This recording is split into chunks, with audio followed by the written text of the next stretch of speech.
I looked at my husband in the morning, and I saw something that really scared me. It wasn't a shadow or a stranger in the room, but the way the harsh morning light caught his face as he sat at the edge of the bed. For a second, his skin looked like it was peeling away in dry, jagged plates. His mustache, usually his greatest pride, thick, dark, and perfectly groomed, was choked with a heavy white crust. It looked like a fungal frost had settled over his upper lip overnight. When he saw me looking, he didn't smile. He didn't say, "Good morning." He just lowered his head, his shoulders hunching forward in a posture of pure, unadulterated shame. Before we continue, I invite you to leave a comment on where you are watching from, and please hit the subscribe button. It means a lot right now. It was a cycle we had been trapped in for months, but this morning felt different. This morning, the snow was so thick it had become a mask. "Joseph," I whispered, reaching out. He flinched.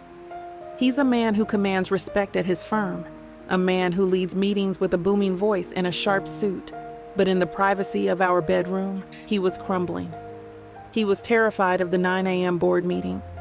He was terrified that as he spoke about quarterly projections, his colleagues wouldn't see his expertise. They would only see the flakes drifting onto his white shirt. He was terrified they would think he was dirty, that he didn't wash, that he was losing his grip. "I'm going to shave it," he rasped, his voice thick with a defeated kind of anger. "It's the only way. I can't go in there looking like a leper." "No," I said, my heart aching. "If you shave it, the skin underneath is still going to be angry. You're just removing the curtain, Joseph. We have to heal the stage."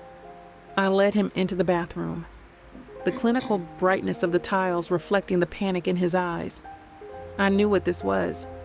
Most people call it Dandruff, but that name is too light for the psychological toll it takes. It's seborrheic dermatitis. It's an inflammatory response to a microscopic yeast called malassezia. Everyone has it. But for Joseph, his body treated it like an invading army. When he got stressed, and he had been under a mountain of pressure lately, his skin's oil production went into overdrive. The yeast feasted on that oil, and in the process, it created oleic acid. His skin, sensitive to that acid, reacted by shedding cells at 10 times the normal rate. That was the scary sight I saw, a body in a state of hyperspeed panic. I made him sit on the closed toilet lid while I gathered my tools. I wasn't just his wife in that moment. I was his sanctuary.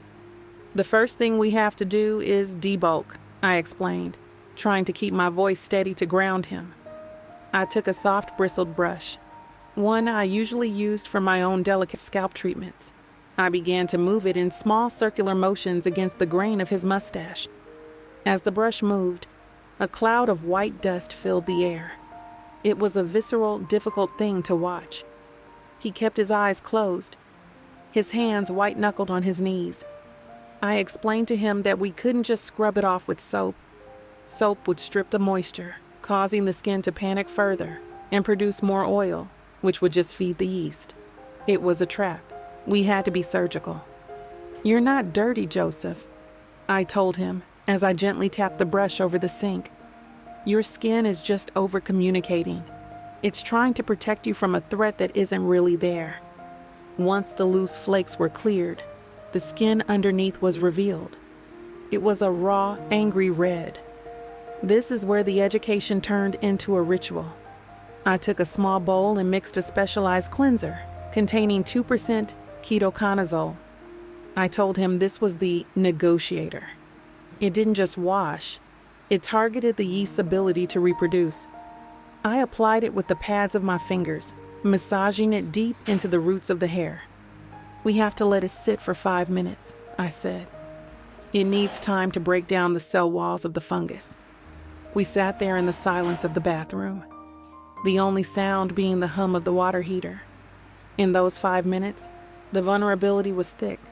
He talked about how he had started avoiding the break room at work, how he had stopped looking people in the eye when he spoke. The flakes had become a barrier between him and the world. "If they see one flake, Sarah, that's all they'll remember," he whispered.